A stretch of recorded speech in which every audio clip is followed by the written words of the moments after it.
এই মুহূর্তে গুরুত্বপূর্ণ দুটো খবর রয়েছে, একটি ভালো একটি খারাপ। এক হচ্ছে চাকরি চলে যাচ্ছে, অজস্র সংখ্যায় বাড়ছে, আবার চাকরি তৈরিও হচ্ছে প্রত্যেকের জন্য। সেই জন্য আর তার সাথে সাথে আরও কিছু ভয়ঙ্কর ধরনের ঘটনা যেটা আগামী দিন হয়তো হতে চলেছে, সেই সব বিষয় নিয়ে আমরা এগিয়ে যাব। প্রথমেই বলি যে আজকে চাকরি চলে যাচ্ছে প্রায় একটা ইমেলের মাধ্যমে 30,000-এর মতো লোকের চাকরি চলে গেল। প্রত্যেকটা জায়গাতেই আজকে হচ্ছে এটার প্রভাব কিন্তু সমাজে প্রতিটা মানুষের। এবার একটা 30,000 চাকরি মানে এক একটা পরিবারের ক্ষেত্রে যে 4জন থেকে 5জন হতে পারে, কোনো কোনো ব্যক্তি বাড়িতে 3জন 4জনও আছে, তাহলে সংখ্যাটা কিন্তু লাখ দুয়েক চারেকেরও বেশি হয়ে যাবে এক সময়। এবং ভীষণ ভয়ানকভাবে এই পরিস্থিতি হচ্ছে এই ভয়াবহ যুদ্ধের কারণের জন্য, এআই আসার কারণের জন্য। এরকম আরও অনেক কিছু জীবনকে পাল্টে দেবে আগামী হয়তো কয়েক বছরের মধ্যে, এবং মানুষ দ্বিধাগ্রস্ত অবস্থায় চলে আসবে যে কখন কি করব, কি করলে আমরা ভালো থাকব। আগামী দিনে যেহেতু এআই আসছে, এসে গেছে, তার মাত্র 25% মতো এটা ব্যবহার করা হচ্ছে এখনও পর্যন্ত। পরবর্তী সময় কিন্তু ভয়ানক পরিস্থিতি তৈরি হতে পারে। এবং এখন আপনাদের কি করতে হবে, যে কাজ কোথায় কোথায় আছে, সেই জন্য এই মুহূর্তে যাদের হাতে কাজ রয়েছে বলতে যাদের চাষ করতে পারবে তারা কিন্তু সক্রিয় থাকবে, কারণ ওগুলো এআই সঠিকভাবে এখনও করতে পারবে না বা পারেনি, যে মাটিতে নেমে চাষ করার মতো। এবং গাড়ি সারানো, যারা গাড়ি খুলে যে গ্যারেজের কাজগুলো করে সেই ধরনের কাজ, এবং হয়তো মিস্ত্রি লেবারের মতো করে কাজ, যে ধরনের কাজগুলো এরকম ঝুঁকিপূর্ণ কাজ, মানে দায়িত্ব নিয়ে কাজ বা খুব নোংরা নেমে গিয়ে কাজ, সেগুলো কিন্তু এআই এক্ষুনি করতে পারছে না। কিন্তু যে ধরনের অফিসিয়াল যত রকমের কাজ আছে, খুব হাই প্রোফাইল কাজ, যেগুলো অফিসে যে সকল কাজগুলো করে মানুষ আসছে, সেক্টর 5-এর মতো জায়গাতে আমাদের ছেলেমেয়েরা গিয়ে দিন রাত পরিশ্রম সব এআই করে দেবে। ছবি আঁকা থেকে শুরু করে যত রকমের নথি, ডাক্তারি, গবেষণাতেও কিন্তু এআই এমনভাবে প্রভাব খাটাচ্ছে যে যেখানে একটা জায়গায় 5জন মতো বা 6জন মতো ইঞ্জিনিয়ার লাগতো, সেখানে একটা এআই কাজ করে দিচ্ছে। সেই জন্য চাকরি, মেটা, গুগল সব জায়গা থেকে কিন্তু আস্তে আস্তে চাকরি চলে যাচ্ছে প্রতিদিন। এবং প্রতিদিন কিছু না কিছু ঘটনা ঘটছেই, এটা কিন্তু চলবেই। সেই জন্য আপনাদের সজাগ থাকতে হবে। আর তার সাথে সাথে চাকরি আবার তৈরিও হচ্ছে। চাকরি আগামী দিনে আপনাদের জন্য তৈরি হচ্ছে কেন? এই যুদ্ধ পরিস্থিতিতে সবথেকে ভয়াবহ দিক হচ্ছে, ধরুন যেসব দেশে এক্ষুনি বিশেষ করে রকেটগুলো পড়ছে, মানে বোমগুলো পড়ছে বলতে পারেন, মিসাইলগুলো পড়ছে, সেই সব দেশে ঝুঁকিপূর্ণ ব্যবসা করার ক্ষেত্রে, যেমন সৌদি আরব যেমন ভেবেছিলেন, কাতার ভেবেছিলেন, দুবাই ভেবেছিলেন, এবং ইরান আছে, ইসরায়েল আছে, এই সব দেশগুলোতে যারা ব্যবসা করতো, বা চীনে তো অনেকে ভাবতেই পারে না, চীনে তো যোগাযোগ মাধ্যম নেই, যেহেতু সেখানকার কোনো খবরাখবর বাইরে এসে পৌঁছতে পারে না। যদি কেউ যদি চাকরি করতে যায় বা কোনো কলকারখানা যদি কেউ করে, বাড়িতে কোনো ব্যক্তি যদি অসুস্থ হয়ে পড়ে, তাহলে চীন থেকে কোনো গোপন তথ্য বলুন আর বাড়ির সাথে যোগাযোগ রাখা বলুন, কোনোটাই করতে পারে না বলে চীন সেইগুলোকে ব্যান করে রেখেছে, বা তাদের দেশের কোনো খবরাখবর আসতে যায় না। সেই জন্য চীনে ব্যবসা করাটা খুব দুরূহ জায়গায়।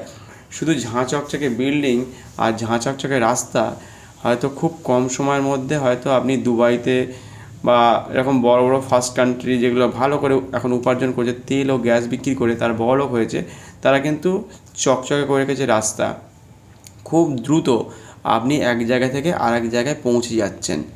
এটা সবসময় মাথায় রাখবেন যে আপনি এত তাড়াতাড়ি পৌঁছে যাচ্ছেন, তার ফলে যে সমস্যা বলতে কি, যেহেতু তাড়াতাড়ি পৌঁছে যাচ্ছেন ঝাঁ চকচকে, সেখান থেকে আপনি বেরিয়ে আসতে পারবেন, অর্থাৎ অফিসে তাড়াতাড়ি পৌঁছে যাবেন।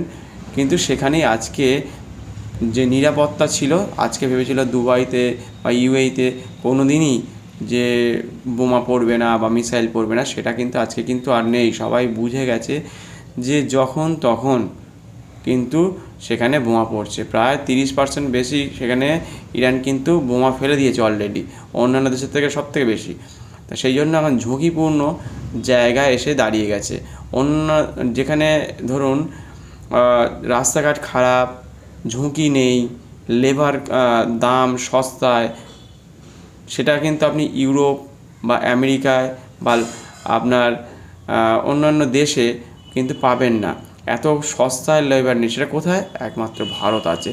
সেখানে এমনই কূটনীতির মাধ্যমে বা আমাদের চাণক্য নীতির মাধ্যমে যে আমাদের দেশকে চালনা করা হচ্ছে, এখনও পরিচালনা করা হচ্ছে, আমাদের দেশের যে ঠান্ডা মাথায় চলে, সেটা কিন্তু সমগ্র পৃথিবীর মানুষ এখন বুঝে গেছে যে ভারত কিন্তু ওই অপারেশন সিঁদুর করেছিল এবং প্রত্যেকটা পাকিস্তানের প্রত্যেকটা মিসাইল, ড্রোন যা যা ইন্ডিয়াতে ঢুকেছে প্রত্যেকটাই কিন্তু ইন্টারসেপ্ট করেছে, মানে একদম মানে আটকে দিয়েছে যে আমাদের আকাশটা কিন্তু সুরক্ষিত আছে। কিন্তু অন্যান্য দেশের কিন্তু আকাশ সুরক্ষা নেই, সুরক্ষিত নেই।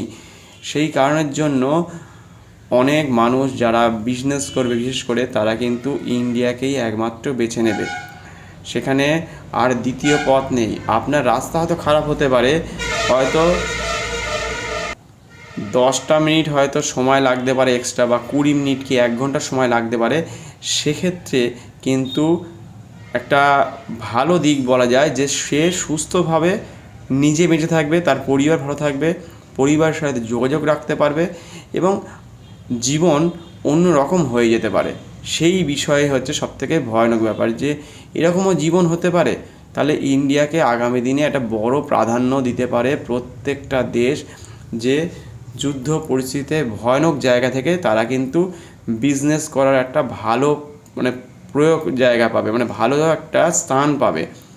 তা সেই কারণের জন্য ইন্ডিয়াতে কিন্তু আজ থেকে 10 বছর বা 15 বছর পরে পরে আস্তে আস্তে এমন একটা জায়গা তৈরি হবে, সেই জায়গা থেকে মানুষ মানে চাকরির সন্ধান তৈরি হবে। যারা লেবার, যে মোটামুটি 15,000 20,000 টাকায় দামে এখানে লেবার পাওয়া যায়। অন্যান্য জায়গায় কিন্তু সেটা তাদের দেশ যেহেতু বড় লোক, তারা কখনোই 15,000 টাকায় তাদের মন পোষাবে না। এটা কিন্তু সবথেকে বড় কথা। সেই জন্য আগামী দিনের ভবিষ্যৎ যারা যারা মানে উপরের দিকে, যেহেতু আমাদের দেশে অনেক ব্যক্তি আছে যারা চাকরির জন্য লড়াই করছে, আমাদের এডুকেটেড পার্সেন্ট সংখ্যা বেশি, মানে চাকরি পাওয়ার জন্য একটা যেন ক্ষুধার্ত ব্যাপার থাকে, সেই ব্যাপারটা মানে আমাদের দেশে একটা হাংরি ব্যাপারটা রয়েছে যে আমাদের পরিবার সংখ্যা বেশি, লোক সংখ্যা যেহেতু অনেক বেশি, চাকরি পাচ্ছে না, অথচ সবাই মেধাবী প্রায় বলা যায়, প্রায় বেশ কিছু সংখ্যক মেধাবী ছাত্রছাত্রী আছে এবং লেবার প্রচুর আছে। মানে দুটোই আছে, জায়গাও আছে, শান্তিও আছে। জায়গাটাতে আমি ইউটিলাইজ করতে পারবো খুব ভালোভাবে, করে আবার জীবন ধারণ করতে পারবো, সব কিছু এখানে আছে। এবং প্রাকৃতিকভাবে আমাদের দেশ কিন্তু এখনও পর্যন্ত শান্ত, সব কিছু সুরক্ষিত। সেই কারণের জন্য, এবং শুধুমাত্র পশ্চিমবঙ্গে একটু সমস্যা হয়তো হতে পারে, কারণ পশ্চিমবঙ্গের বাইরে যে সকল রাজ্যগুলো আছে সেই সকল রাজ্য কিন্তু একটা ভালো জায়গায় কিন্তু দখল করেছে বেশ কয়েক বছর ধরেই, প্রায় 10-15 বছর ধরে তারা কিন্তু নিজেদের মধ্যে ওই কী বলবো কোনো রকম পার্টি পলিটিক্সের মধ্যে তারা যেতে চায় না খুব একটা, ভোট দেয় চলে আসে, যেটা আমাদের পশ্চিমবঙ্গের মধ্যে হয়ে থাকে বলে আজকে আমাদের ছেলেমেয়েগুলো বেশ কিছুটা পিছিয়ে আছে। যেখানে কিছু হলেই তারা সময় দেয়, সেই মাঠে গিয়ে বক্তৃতা শুনতে যায় বা বিভিন্ন রকমভাবে তারা চলে যায়, 2 টাকা 4 টাকার জন্যও চলে যেতে পারে।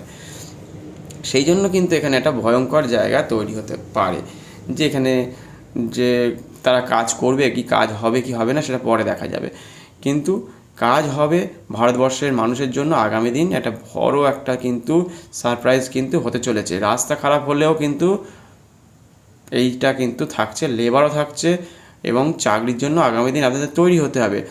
এবং আপনাদের তৈরি হতে হবে এআই নিয়ে যদি তৈরি হতে পারেন, এআই যদি জেনে থাকেন, তাহলে কিন্তু প্রত্যেকটা মানুষের চাকরি হবে। যেমন চাকরি চলে যাচ্ছে এআইয়ের জন্য, এআইকে পরিচালনা করার জন্যই আবার মানুষ কিছু দরকার পড়বেই।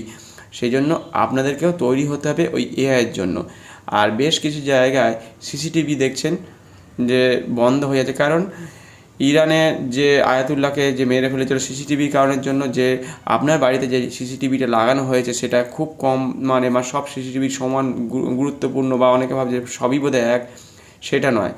সিসিটিভি বিভিন্ন রকমের হয় এবং যত কম গুণমানের হয় তত কিন্তু একটু কিন্তু ঝুঁকিপূর্ণ হয়। সেই জন্য অনেক জায়গায় সরকারিভাবেই যারা লাগিয়েছে রাস্তাঘাটে, সরকারও কিন্তু আস্তে আস্তে সিসিটিভি পাল্টে ফেলছে। আপনি আপনার জায়গায় সিসিটিভি রাখুন, কারণ এটা আপনার পরিবারের সব কিছু কিন্তু অন্য জায়গায়, চীনের মতো জায়গায় কিন্তু তা দেখতে পাচ্ছে বা এরকম হতে পারে। সেই জন্য আস্তে আস্তে সতর্ক হতে হবে এদিক ক্ষেত্রেও। যুদ্ধের ক্ষেত্রে কিন্তু অনেকগুলো দেশ কিন্তু খাদ্য সংকটের মধ্যেও পড়েছে, সেটাও কিন্তু একটা ভয়ানক ব্যাপার। আমাদের যুদ্ধের যেহেতু আমাদের দেশ ভালো চাষবাস হয় এখনও পর্যন্ত, জল পাওয়া যায়, সবই আছে, এবং যেসব দেশে তেলের জন্য গ্যাসের জন্য অভাব আছে এবং যারা গরিব ছিল আরও গরিব হয়ে যাচ্ছে, সেগুলো অনেকগুলো দেশ তাদের মানে খুবই অবস্থা খারাপের দিকে আরও চলে যাচ্ছে এবং খুবই অবস্থা তাদের কি মৃত্যুর মুখেও চলে যেতে পারে, এরকম আগামী দিনে হতে পারে। এবং কয়েকদিনের মধ্যেই একটা ভয়ানক যুদ্ধ শুরু হচ্ছে হয়তো। আমেরিকা যেভাবে যুদ্ধের পরিস্থিতি একটা নিচের মানে গ্রাউন্ডে গিয়ে লেভেলে যাবে, হয়তো ইরানের মাটিতে নামবে, সেখানে কিন্তু ইরান কিন্তু তাদের দেশকে রক্ষা করার জন্য প্রায় তাদের স্বেচ্ছায় মিলিটারিতে যোগদান দিচ্ছে প্রতিদিন অজস্র, প্রায় সেটা 10 লক্ষ তরুণ স্বেচ্ছায় তারা তাদের দেশকে রক্ষা করার জন্য প্রতিনিয়ত এগিয়ে আসছে। প্রতিদিন তারা যোগদান করছে এবং তারা কিন্তু এগিয়ে তাদের দেশকে সাপোর্ট করছে এবং যুদ্ধে লড়াই করে তাদেরকে বাঁচাবে, এই হচ্ছে ব্যাপার। আর হরমুজ প্রণালীতে যেভাবে এখন তেলবাহী জাহাজ এবং গ্যাসের যে এগুলো আসতে দিচ্ছে না ইরান, সেই জন্য ট্রাম্প বলেছে যে এবার আমি আর তোমাদেরকে সাহায্য করব না, যে যা নিজের দেশ তারা নিজের দেশের জাহাজকে তোমরা ফিরিয়ে নিয়ে আসার জন্য নিজেরা এবার লড়াই করো বা তোমরা গিয়ে নিয়ে আসো। তা সেই কারণের জন্য প্রায় অনেক দেশ তো এবার এগিয়ে এসেছে, ইংল্যান্ড সহ ফ্রান্স, নেদারল্যান্ড, জার্মান, এগুলো সবাই আস্তে আস্তে তাদের লড়াই করছে যাতে ওই যুদ্ধ পরিস্থিতি ভয়ানক জায়গা থেকে, গতকালকেই বলেছিলাম সেটা গেলাম না, এবং রক্ষা করো। আর যেহেতু পৃথিবীর এই একটা পথ আছে যার মাধ্যমে 20% জাহাজ বা গ্যাসবাহী জাহাজ, এখন তেল নিয়ে যে সকল জাহাজ আছে প্রায় 20% পৃথিবীর এই পথ দিয়ে আসে, সেই জন্য আপনাদেরকে রক্ষা করতে হবে আর সেটা কিন্তু ইরান হাতে নিতে চাইছে। তারা কিন্তু ট্যাক্স নিতে চাইছে, ট্যাক্সটার মাত্রা এখনও পর্যন্ত একটা জাহাজের ক্ষেত্রে ভারতীয় মুদ্রায় প্রায় 19 কোটি হতে পারে, 20 কোটি হতে পারে, পরবর্তী সময়টা 30-40 কোটিও হতে পারে। সেই জন্য সারা বিশ্বের কিন্তু দেশ হয়তো আগামী দিনে হয়তো এক হতে চলেছে ইরানের বিরুদ্ধে, এটা একটা হওয়া সম্ভাবনা হতে পারে। আর এক্ষুনি ট্যাক্স নিচ্ছে না আপাতত ভারত বন্ধু বলে, চীন, রাশিয়া এদের থেকে আপাতত নিচ্ছে না, কিন্তু সেটা যতক্ষণ এটা ফ্রি আছে আপাতত সেটা এইভাবে চলতে থাকবে, কিন্তু অন্যান্য দেশের থেকে কিন্তু টোল ট্যাক্স নিচ্ছে। এবং তার সাথে সাথে ইরানের যে এখন তো প্রায় অনেকটা ভেঙে গেছে, অনেকটা হয়তো ওপর লেভেলের যে লিডারশিপ সেগুলো ভেঙে গেছে, এবার ধরুন মিলিটারিদের হাতে এখন যদি চলে আসছে, এবার তারা কিন্তু খুবই সক্রিয়, কারণ তাদের একটু ডেঞ্জার ব্যাপারটা হতে পারে বা হয়েওছে। তা সেই ক্ষেত্রে কিন্তু আমেরিকার যে খাড়ি দেশগুলোর মধ্যে যে সকল ধরুন গুগল, মেটা, তারপর অ্যামাজন, মাইক্রোসফট, ফেসবুক, এইসব জায়গায় কিন্তু অ্যাটাক করতে শুরু করেছে এবং অ্যাটাক করবেও। এটা কিন্তু একটা বড় একটা দিক হতে পারে যুদ্ধের, তাহলে যুদ্ধ পরিস্থিতি আরও ভয়ানকও হচ্ছে। যুদ্ধ এক্ষুনি থামার কোনো জায়গা বা লক্ষণ দেখা যাচ্ছে না, হয়তো ট্রাম্প বলেছে যে 2 সপ্তাহের মধ্যে যুদ্ধ থামিয়ে দেবে। ট্রাম্প বলছে তোমরা যদি পারো ওখান থেকে তেল নিয়ে আসো হরমুজ থেকে নিজেরা, যদি একান্ত না পারো তাহলে আমার থেকে তেল কেনো, তার মানে একটু বেশি দাম দিয়ে ট্যাক্স দিয়ে কিনতে হবে। ট্রাম্পের কাছে মানে বলছে বিপুল পরিমাণে তেলের সম্ভারও আছে এবং গ্যাসের সম্ভারও আছে, তাহলে নয় তুমি ওই দিকে যাও মরো, আর নয়তো হচ্ছে আমার কাছে এসে টাকা বেশি দিয়ে আমার থেকে কেনো। এইটাই তো হবে আগামী দিনে, এটাই হয়তো হতে চলেছে। সেই জন্য একটা ভয়ঙ্কর একটা বার্তা যে আগামী দিনে কিন্তু যে কি হতে চলেছে, সেই জন্য আপনাদেরকে কিন্তু একটাই জিনিস করতে হবে, ছেলে মেয়েদেরকে তৈরি করতে হবে যেভাবেই হোক, চাষবাস, গাড়ি মেকানিক বা মিস্ত্রি এই জাতীয় ক্ষেত্রে আমাদেরকে তৈরি হতে হবে। আর কাজ আসবে, এটা হচ্ছে সবথেকে বড় কথা, কারণ ইউরোপের মতো দেশের লোক কাজ করবে কলকারখানায় ভাবতে হয়তো পারবে না, তারা মেশিন দিয়ে কাজ করতে এতদিন ধরে হয়তো একটা বিশাল বিশাল কারখানাতে হয়তো কাজ করে 50 জন, 30 জন, 60 জন, এরকম কাজ করে। আমাদের এখানে লোকালে কাজ করে কত, একটা কারখানায় প্রায় 5,000, 10,000 লোক কাজ করে, তার বেশিও আছে কোনো কোনো জায়গাতে। আবার কোনো কোনো জায়গায় হয়তো 500-600 টাকা, ছোটো যেমন কারখানা হয় সেই অনুযায়ী বলছি। তাহলে এরকম একটা জায়গা কিন্তু তৈরি হচ্ছে ভারতের জন্য, যাতে সেখানে থেকে কাজ না করে ভারতে কলকারখানা করবে।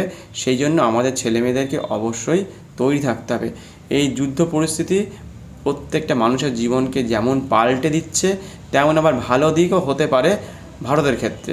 সেই জন্য ভালো দিকও ছিল, খারাপও দিক ছিল, যে চাকরি চলে যাচ্ছে, এবং চাকরি চলে গেলে যে এখন যে কী হয় সেটা কিন্তু প্রত্যেকের জানা আছে। সেই জন্য সঙ্গে থাকবেন, পাশে থাকবেন, চ্যানেলটিকে সাবস্ক্রাইব করে অন্যদের সাথে শেয়ার করতে ভুলবেন না, এবং লাইক কমেন্টস করতে পারেন।